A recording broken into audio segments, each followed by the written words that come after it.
Você conhece os 3 melhores suplementos para melhorar o seu desempenho no esporte? Suplementação ergogênica para otimização do desempenho é o nosso tema hoje em Performance Nutrition Entrevista com Deilis Gonzalez. O lugar certo para aprender sobre a ciência e a prática da nutrição e suplementação com os maiores especialistas da área. Acesse nosso programa no YouTube. Lá tem muito conteúdo para vocês ficarem bem informados. Gostou do programa? Já deixa um like e se inscreve no nosso canal. Não esqueça de ativar o sininho. Escreva aqui nos comentários suas dúvidas de alimentação e suplementação. Sua pergunta pode ser selecionada para um próximo programa. Nosso entrevistado de hoje é o Dr. Carlos Alberto Verudski. Ele é médico nutrólogo e de esporte, mestre em Ciências do Movimento Humano pela UFRGS e doutor em Clínica Médica pela USP.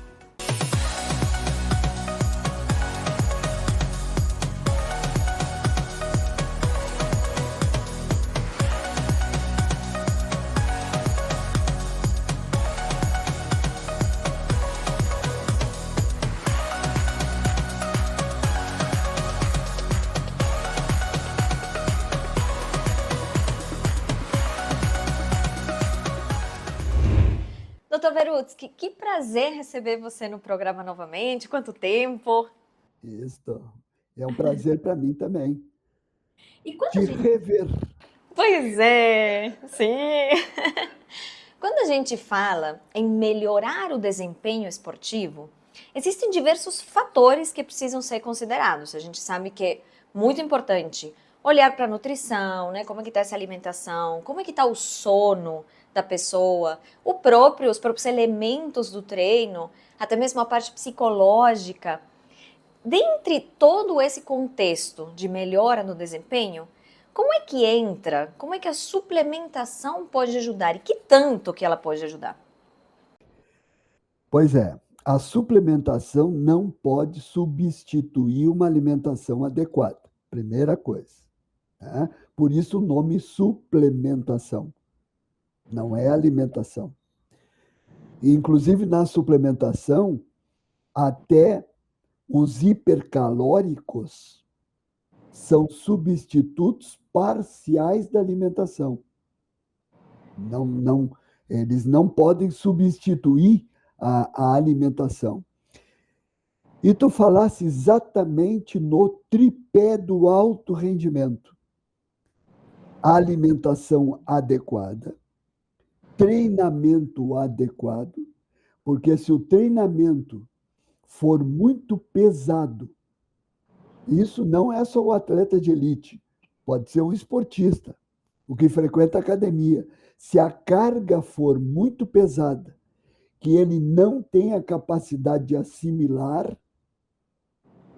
cronicamente, ele vai entrar numa fadiga crônica. Ou seja, o treino também tem que ser adequado. E a qualidade do sono. Ou seja, onde é que nós melhoramos em termos de desempenho? Pelo descanso adequado. Não é o descanso depois do treinamento. Não, é o descanso maior, que são as horas de sono, onde a recuperação, crescimento muscular se dá exatamente na madrugada. Por que a gente fala em suplementar caseína micelar na ceia? É o momento melhor de usar caseína. É na ceia, quando o esportista, o atleta vai dormir. Durante o dia, que a caseína é de muito lenta absorção, 5 horas ou mais. É usar antes de dormir, porque aí o músculo vai pegando aqueles aminoácidos essenciais para ele ir ressintetizando as proteínas que foram destruídas durante o dia, principalmente no treino diurno. Então, esse é o tripé que tem que ser seguido pelo iniciante, aquele que vai iniciar a atividade física, pelo amador e principalmente pelo atleta de alto rendimento. Perfeito. E com esse tripé cuidado, quando a gente pensa em trazer esse a mais, né? Essa cerejinha do bolo ali que é a suplementação, a gente fala muito, pensando em desempenho, em performance, em suplementação ergogênica. Vamos simplificar então um pouquinho aqui para as pessoas. O que é essa suplementação ergogênica? Ergo, do grego, é força, ou seja, gerar força, gerar resultado, gerar efeito. E esse gerar efeito, nós podemos recorrer ao suplemento. Principalmente quando esse suplemento é mais específico para a performance. Por exemplo, creatina monoidratada. Idoso que pratica exercício de força, que é a indicação para todo idoso, porque ele vai perdendo fibra muscular de força com a idade. Então, a creatina entra muito bem para o idoso, por exemplo, que é um suplemento específico para a performance.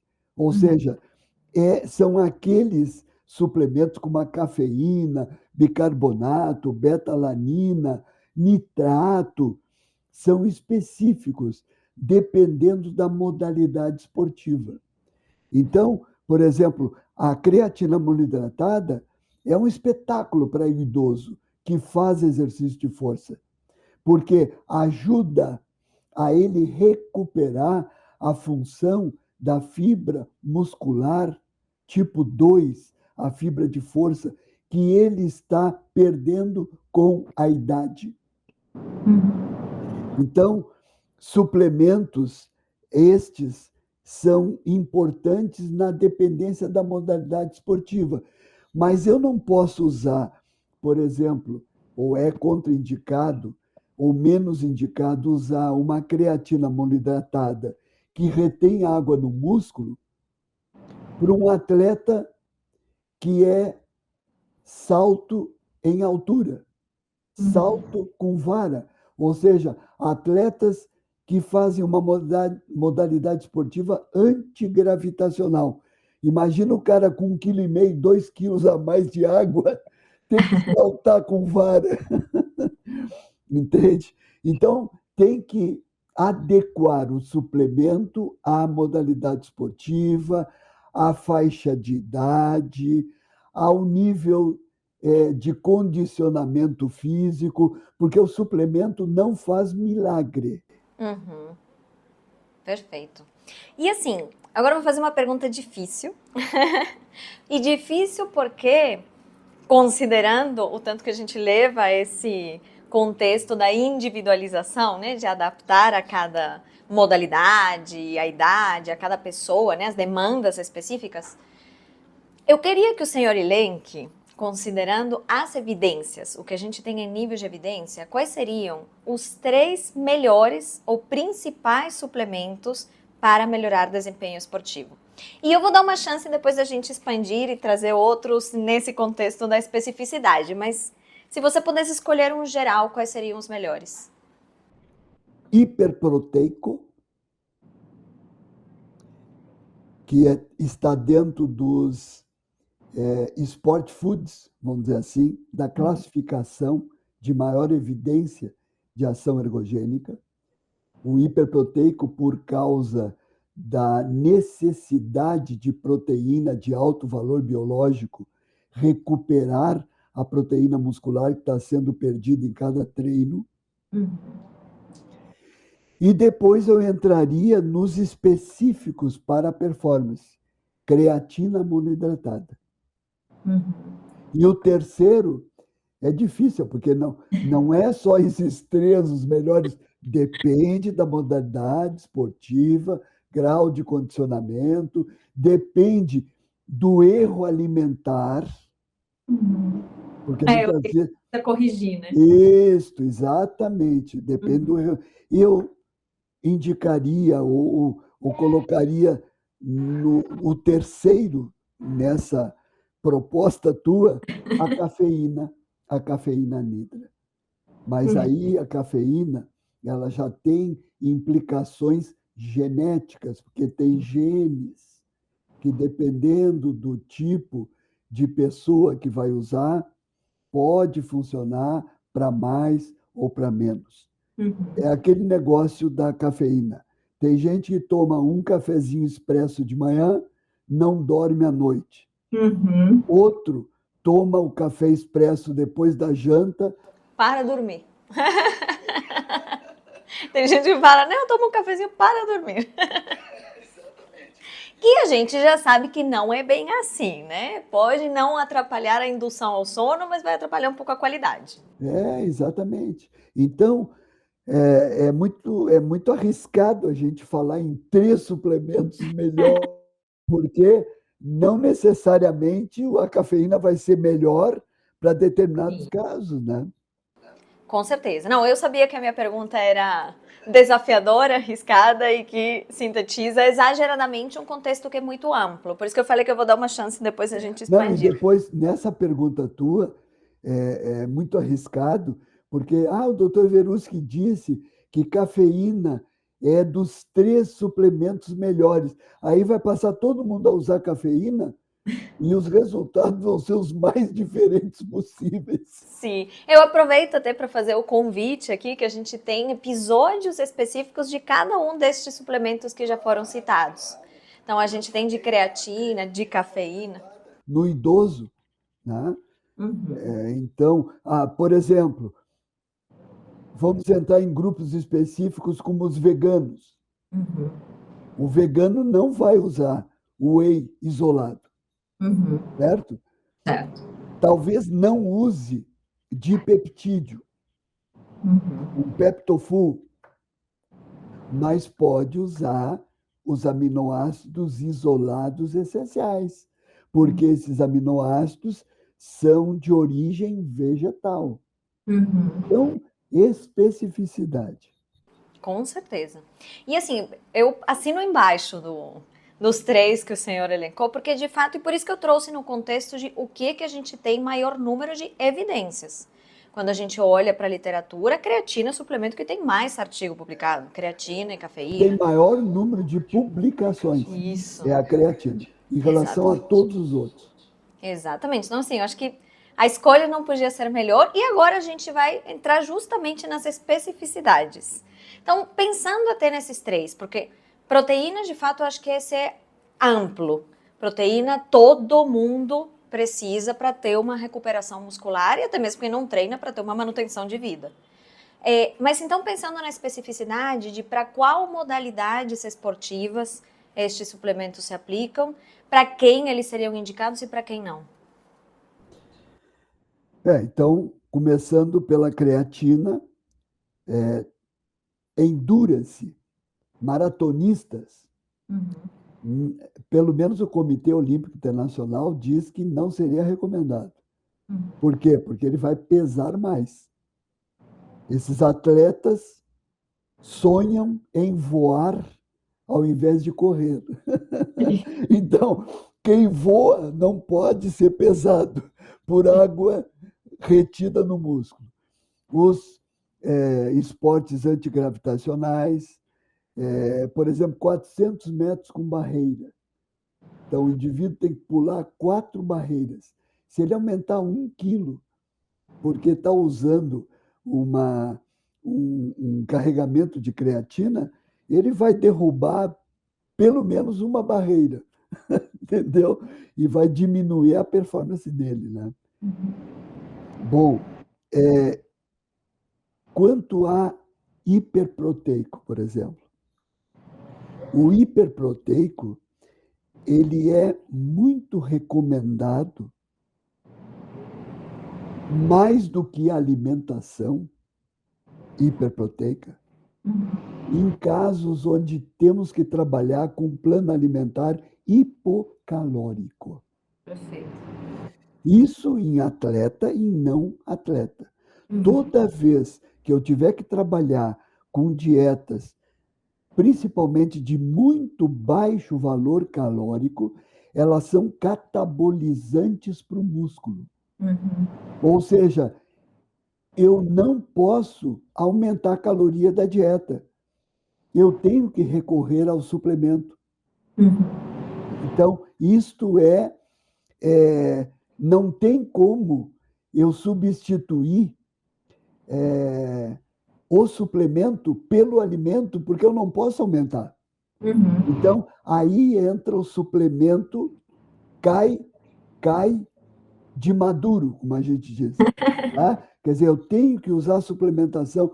Quanto menos calórica é a dieta, principalmente para atleta, quanto Uhum. menos calórico, mais suplemento hiperproteico eu tenho que usar. Uhum.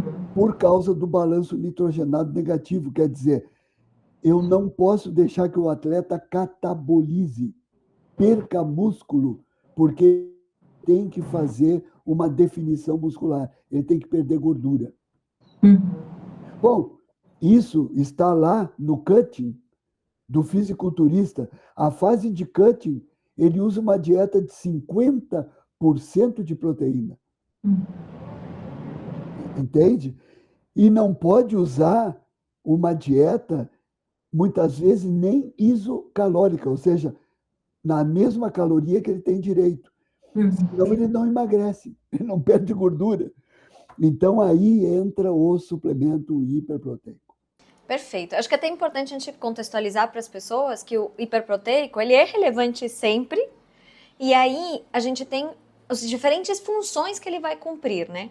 Esse contexto que o senhor está trazendo, que é perfeito, é justamente, não é para gerar um ganho de massa muscular, é para sustentar a massa que já estava ali, é para não perder. Exatamente. Porque o fisiculturista, ele tem o bulking lá, a fase anterior, onde ele come de tudo, calorias extras, aumenta peso, custe o que custar, gordura e músculo, porque ele treina pesado, Uhum. e aí depois ele vai aprimorar isso, ou seja, vai reduzir a gordura extra que ele aumentou na fase anterior.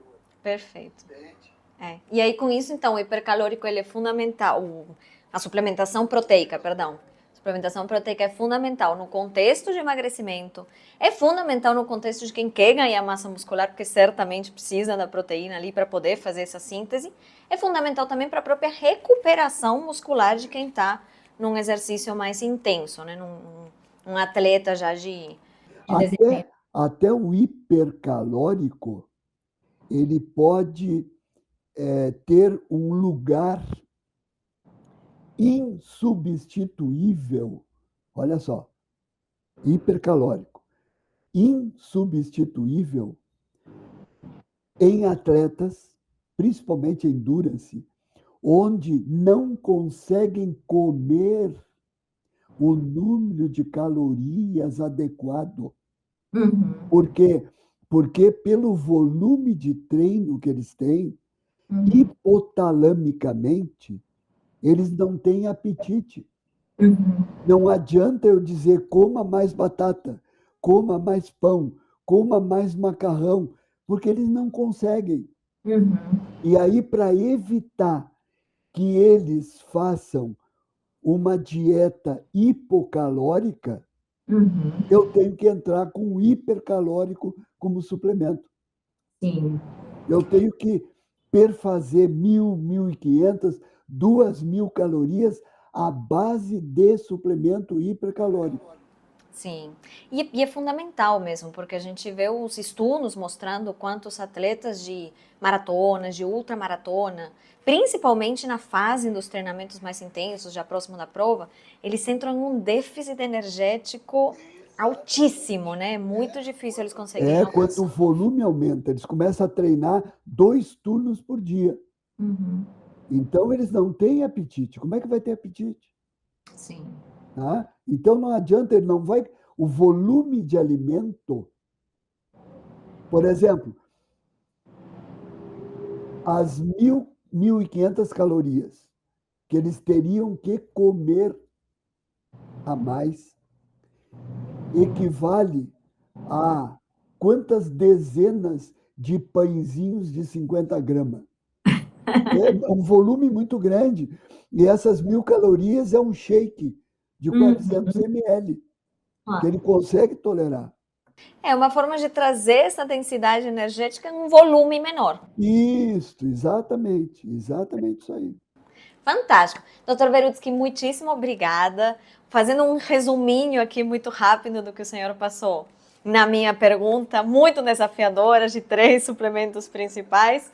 Pensando na evidência, de fato, a gente sabe o papel fundamental da suplementação proteica, o tanto que a gente tem artigo e evidência de creatina e também de cafeína. E claro, com as suas particularidades de adaptar para a modalidade esportiva adequada e a idade adequada e as peculiaridades de cada pessoa. Não, tanto isso é verdade, que tu falou em 3 suplementos. Nós estamos lançando um curso com 20 aulas, cada uma de um suplemento. Então, tu falou em 3, nós vamos fazer uma imersão em 20. Fantástico. E eu vou pegar esse gancho para pedir para vocês ficarem aqui, o senhor ficar aqui também, que já já a gente volta com a Nutri Responde.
Dr. Verutsky, no bloco anterior, a gente falou com um desafio sobre 3 principais suplementos, mas claro que sabemos muito bem que existem muitos outros suplementos que são fundamentais para o desempenho e que eles vão ser escolhidos a dedo de acordo com a situação que cada atleta, que cada praticante apresenta. Então, quais seriam alguns desses outros suplementos que também são muito importantes a gente trazer? Por exemplo, os de maior evidência científica de ação ergogênica.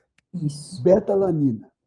Perfeito. É um suplemento que a gente chama de tampão neutralizador do excesso ácido intracelular, dentro das células. Todo atleta, quando treina, ou não atleta, quando treina, aumenta a quantidade de ácido metabolicamente. E o músculo não funciona bem em meio ácido. Então, quando o atleta treina, ele começa primeiro a aumentar o ácido propriamente dito, prótons, e em seguida ácido lático. Então, o que nós temos? Por que esses suplementos estão no grupo de maior eficiência? Betalanina, ácido dentro da célula que é produzido. Bicarbonato de sódio, o ácido que é produzido fora da célula. Então, aí estão 2 suplementos, o bicarbonato e a betalanina, como tampões ácidos. E é interessante, da peculiaridade ou da individualidade. O atleta destreinado, é o que mais vai produzir ácido do que o treinado. Faz Então, sentido.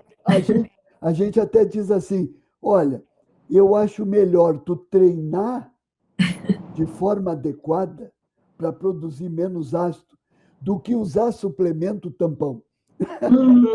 Perfeito. Mas nem sempre essa recomendação é Esse- aceita, né? E é interessante que esses dois suplementos, o bicarbonato e a betalanina, existem estudos já mostrando que possivelmente a coingestão deles, tu usar o bicarbonato junto com a betalanina, tu consegue possivelmente uma eficiência maior do que o uso individual de cada um deles. Uhum. Um outro seria o nitrato, Uhum. o suco de beterraba, que é um vasodilatador. Ele aumenta a produção de óxido nítrico, que todos os médicos que trabalham em UTI sabem muito bem como é que funciona isso. E parece que esse nitrato, pelo menos ele está no grupo de maior evidência científica, parece que esta dilatação faz com que os nutrientes cheguem mais fundo no músculo e deem um desempenho maior em termos de ATP com menos esforço. Ou seja, usam como se fosse menos reserva energética para um efeito maior. Uhum. Esse é o papel do nitrato. Tá? Então, neste grupo específico para performance, nós temos a creatina monoidratada, a cafeína, o bicarbonato, a betalanina e o nitrato. Fantástico. Estou vendo aqui na minha cabeça o artigo lá.